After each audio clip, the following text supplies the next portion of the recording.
ராஜானா ராஜாதான் இசையில நிறைய போட்டிருக்காரு. ஆமா ஆமா வந்து காதலின் தீபம் ஒன்று. அதுதான் கேட்க வந்தேன் நான் உங்ககிட்ட. காதலின் தீபம் ஒன்று அந்த பாட்டு.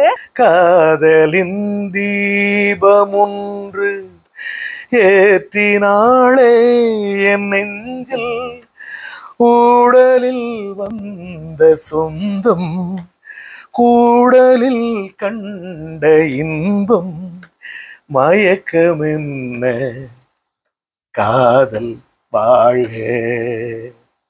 அதாவது காதல் மேல மயக்கம் இருந்துச்சோ இல்லையோ, இந்த பாட்டு மேல மயக்கம் எல்லாருமே இருந்தது. அப்பேற்பட்ட ஒரு பாட்டு இந்த பாட்டு.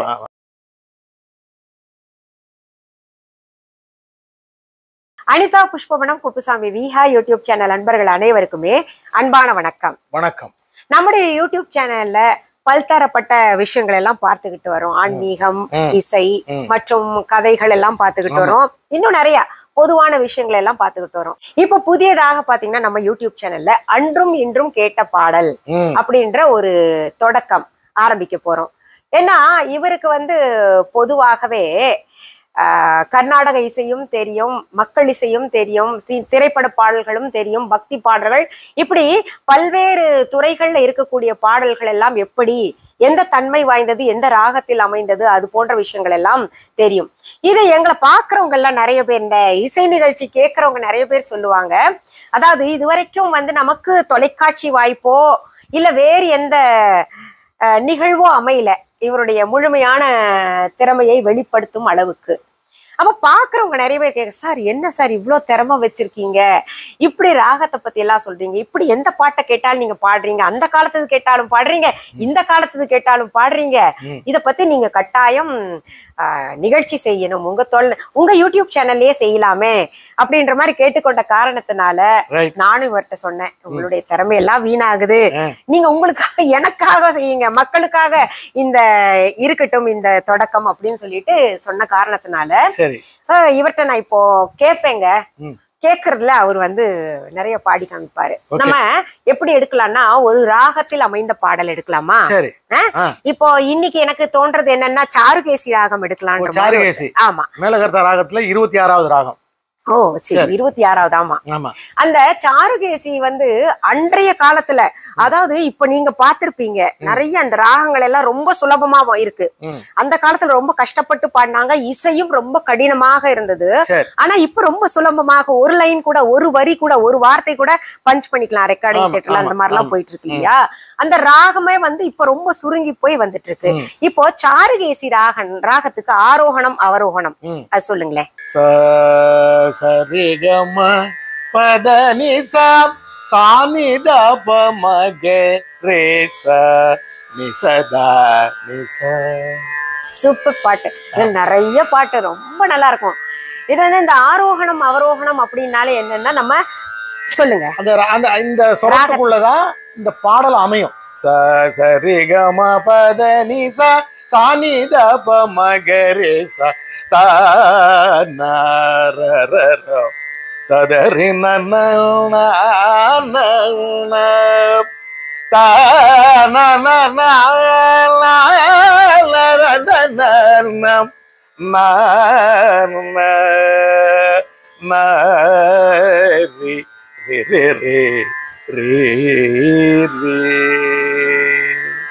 ஆஹா, எவ்வளவு அற்புதமா இருக்குல்ல. உண்மையை சொல்லணும்னா, நான் இவரு கூட பாடணும்னு கல்யாணம் பண்ணிக்கிறத விட இவருடைய பாட்டை நான் கேட்டுக்கிட்டே இருக்கணும், ஒரு ரசிகையா இருந்து அப்படின்றதுக்காக தான் இவரை திருமணமே செஞ்சுக்கிட்டேன். குரலாகட்டும், பாடுற பாட்டு, அந்த ஸ்டைல் ஆகட்டும், அந்த வீச்சு வஞ்சனையே இல்லாம அந்த தொண்டையை திறந்து பாடுறது, இதெல்லாம் ரொம்ப பிடிக்கும் எனக்கு. சரி, இப்ப இந்த ராகத்துல அந்த காலத்துல எந்த மாதிரி பாட்டு இருந்துச்சு? மன்மதல்லையை வென்றார் உண்டோ, மன்மதல்லையை வென்றார் உண்டோ, என்ன உனக்கேனோ பாராமுகமோ, மன்மதல்லையை வென்றார் உண்டோ. சரி, இந்த சாருகேசி ராகம் இருக்கு இல்லையா, இது அந்த காலத்துல அப்படியே ரொம்ப கம்பீரமா பாடிருப்பாங்க, உறக்க பாடிருப்பாங்க. ஆமா, அது என்ன பாட்டு? அந்த காலத்துல என்ன பாட்டு? ஒலியமைப்புகள்லாம் கிடையாது. அரங்கத்துல வந்து பாடகர் பாடினான்னா கடைசியில இருக்கவங்களுக்கும் அல்ல கேட்கணும். அதனால உச்ச ஸ்தாயில தான் பாடுவாங்க. மன்மதல் லீலையை வென்றாருண்டோ, மன்மதல் லீலையை வென்றார் உண்டோ, என் மேல் உனக்கேனோ பாராமுகமோ, மன்மதல் லீலையை வென்றார் உண்டோ, நிம்மதி வதனமும் நீள் விழியும் கண்டு அப்படி போகும். நரம்பு படைக்க பாடுவாங்கல்ல. ஆமா ஆமா ஆமா, ரொம்ப அப்படி பாத்தீங்கன்னா இவ்வளவு தொண்டை திறந்து இப்பெல்லாம் எப்படி இப்படி பாத்தீங்கன்னா மெதுவா இங்க இருந்து பாடுற மாதிரி ஆயிடுச்சு. அந்த காலத்து அடி வயித்துல இருந்து நாபில இருந்து எடுத்து பாடினதெல்லாம் உண்டு. அதுக்கப்புறம் என்ன? அதுக்கப்புறம் டிஎம்எஸ் ஐயா வந்தாங்க. வசந்த முல்லை போலே வந்து அசைந்து ஆடும் பெண் புறாவே,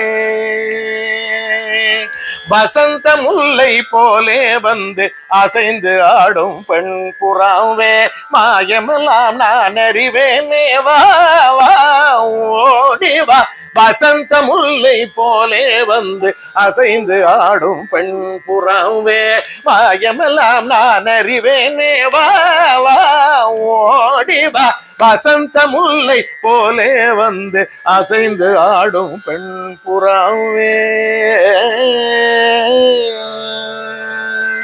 அது பாருங்களேன், அந்த லாஸ்ட் நிறுத்தும் போது அந்த ராக அப்படியே சாருகேசி வந்து அழகா நிக்குது பாத்தீங்களா.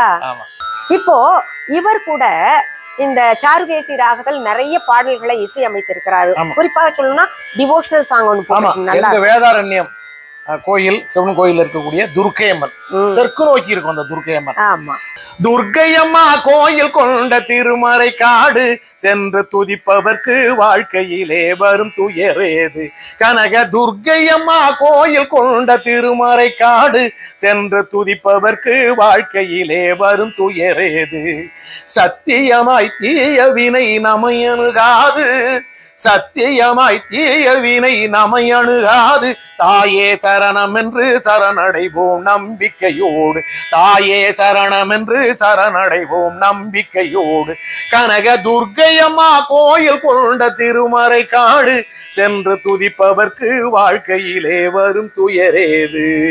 சூப்பர். பாத்தீங்களா, சாருகேசியில எவ்வளவு அழகா இசையமைச்சிருக்காரு இல்லையா. இப்போ இந்த சாருகேசி ராகத்தை பத்தி நீங்க சொல்றீங்க, இது பாக்குறவங்க மனசுலயும் இது கேட்டா இந்த ராகம் அப்படின்னு அவங்க ஒரு பயிற்சி வரணும் இல்லையா. அப்ப நீங்க என்ன பண்ணுங்க, இன்னும் ஒரு 2 பாடல் எடுத்து பாடினீங்கன்னா கொஞ்சம் அவங்களுக்கு ஆழ பதிஞ்சிடும். அடுத்த தடவை அவங்க கேட்கும்போது, ஏய் அன்னைக்கு இந்த சாருகேசிக்கு இவர் விளக்கம் கொடுத்தாரே ஆரோகணம் அவரோகணம், இந்த பாட்டும் அதுதான் இருக்குமோ அப்படின்ற ஒரு இது வரணும். அவங்களுக்கு ஒரு இசை அறிவு ஊற்ற மாதிரியும் இருக்கும். அதனால அடுத்தது ஏதாவது ஒரு பாடுங்களேன். அம்மா நீ சுமந்த பிள்ளை சிறகொடிந்த கிள்ளை, என் கண்களும் என் நெஞ்சமும் கொண்டாடும் தெய்வம் தாயே, அன்னை ஓராலயம், அன்னை ஓராலயம் அம்மா. அப்படியே சாருகேசி இல்ல, அதாவது அந்த கால மாற்றம் இருந்தா கூட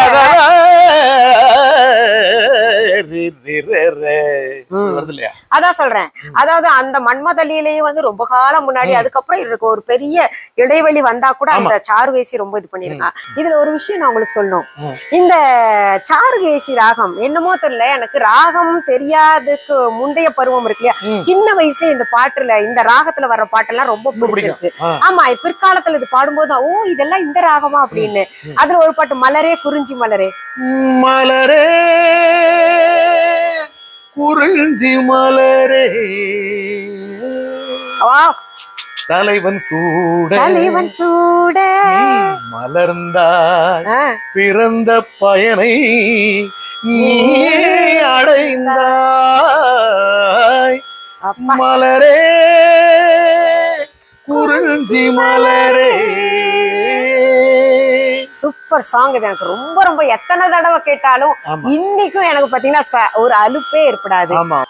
நான் காலேஜ் டேஸ்ல அந்த நேரத்துல இந்த பாட்டு ரொம்ப ஹிட்டா இருக்கும். அப்ப அதுல என்ன தெரியுமா, சிலர் எல்லாம் லவ் பண்ணிட்டு இருந்தாங்க. அப்ப பாத்தீங்கன்னா இந்த பாட்டை கேட்பாங்க போட்டு போட்டு. அது கேட்டு கேட்டு எனக்கும் அது இந்த பிற்காலத்துல தான் இது சாருகேசியில அமைந்ததுன்றது மாதிரி தெரிஞ்சுக்கிட்டேன். என்ன பாட்டுன்னா, மயங்கினேன் சொல்ல தயங்கினேன். உங்ககிட்ட நிறைய தடவை சொல்லிருக்கேன், அதனாலதான் டக்குன்னு சொல்லிட்டீங்க. அந்த பாட்டு பாடுங்க. மயங்கினேன் சொல்ல தயங்கினேன், உன்னை விரும்பினேன் உயிரே, தினம் தினம் உந்தன் தரிசனம் பெற தயங்கினேன் மனமே, இங்கு நீ இல்லாமல் வாழும் வாழ்வுதான் ஏனோ. இதுதான் சூப்பர் சாங் அது. அடுத்தது பாத்தீங்கன்னா இன்னும் நிறைய பேர் அந்த காலத்துல கேட்டு ரொம்ப பிரபலமான ஒரு பாட்டு, சுஷிலாமாவும் டிஎம்எஸ் சாரும் பாடியிருப்பாங்க. தூங்காத கண்ணென்று ஒன்று. இப்ப நான் ஒரு வரி பாடினேன்ல, அத கொஞ்சம் நீங்க அப்படியே பாடிங்க. தூங்காத கண்ணென்று ஒன்று, துடிக்கின்ற சுகமென்று ஒன்று, தாங்காத மனமென்று ஒன்று, தந்தாயே நீ என்னை கண்டு, தூங்காத மனமென்று ஒன்று.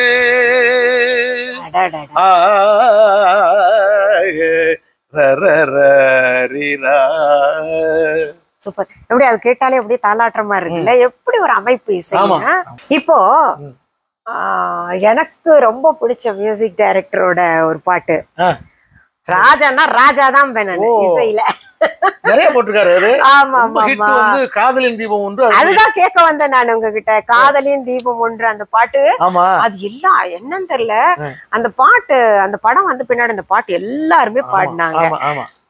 காதலின் தீபம் ஒன்று ஏற்றினாளே என் நெஞ்சில், காதலின் தீபம் ஒன்று ஏற்றினாளே என் நெஞ்சில், ஊடலில் வந்த சொந்தம் கூடலில் கண்ட இன்பம், மயக்கம் என்ன காதல் வாழ்க. அதாவது காதல் மேல மயக்கம் இருந்துச்சோ இல்லையோ, இந்த பாட்டு மேல மயக்கம் எல்லாருக்கும் இருந்துட்டு அப்பேற்பட்ட ஒரு பாட்டு இந்த பாட்டு. இதெல்லாம் பாத்தீங்களா சாருகேசில அமைஞ்சிருக்கு, அப்படி அமைச்சிருக்காரு இசை. அப்படியே அந்த ஒரு பல்லவி எடுத்துட்டு ராகத்தை போடலாம் அப்படின்னா, காதலின் தீபம் ஒன்று ஏற்றினாளே என் நெஞ்சில்,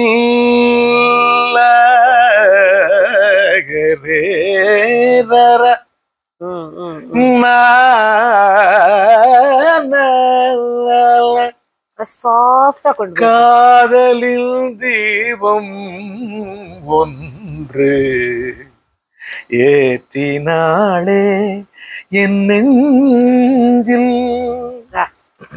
இசை வந்து பருகாதவர்கள் யாருமே கிடையாது, இசைக்கு மயங்காதவர்கள் யாருமே கிடையாது. அப்படி இசைக்கும் மயங்கலைன்னா அவர்கள் மனிதர்களே இல்லை அப்படின்னு கூட சொல்லலாம். இசைன்னு ஒண்ணு இல்லைன்னா மனிதர்கள்லாம் காட்டு மிராண்டியால. ஆமா, உண்மைதான் உண்மைதான். அதனால இப்படி பாத்தீங்கன்னா நிறைய நம்ம சொல்லிக்கிட்டே போலாம். இதே சாருகேசில இன்னும் என்னென்ன பாடல்கள் இருக்கு அப்படின்னு பிற்காலத்துல நம்ம வந்து ஒவ்வொரு ராகமா தொட்டுட்டு வருவோம்ல, திரும்பவும் நம்ம பார்க்கலாம். இப்போ நீங்க இந்த சாருகேசி ராகத்துக்கு கொஞ்சம் பரிச்சயம் ஆயிருப்பீங்க இல்லீங்களா? சரி, இனி வந்து இந்த அன்றும் இன்றும் கேட்ட பாடல்ல அடுத்த எபிசோட்ல நம்ம என்ன ராகத்தை எடுத்து பாடலாம் அப்படின்னு நம்ம அடுத்த எபிசோட்லயே பாத்துடலாமே. இல்ல உங்களுக்கு என்னென்ன ராகத்துல பாடல்கள் வேணும் அப்படின்னு ராகம் தெரிஞ்சவங்க கூட நீங்க கமெண்ட்ஸ்ல கட்டாயம் கமெண்ட் பண்ணுங்க. நிறைய ராகம் சரிங்களா? சரி, மீண்டும் அடுத்தடுத்த நிகழ்ச்சியில் சந்திக்கும் வரை நன்றி கூறி விடைபெறுவது அனிதா குப்புசாமி, புஷ்பவனம் குப்புசாமி. வணக்கம். வணக்கம்.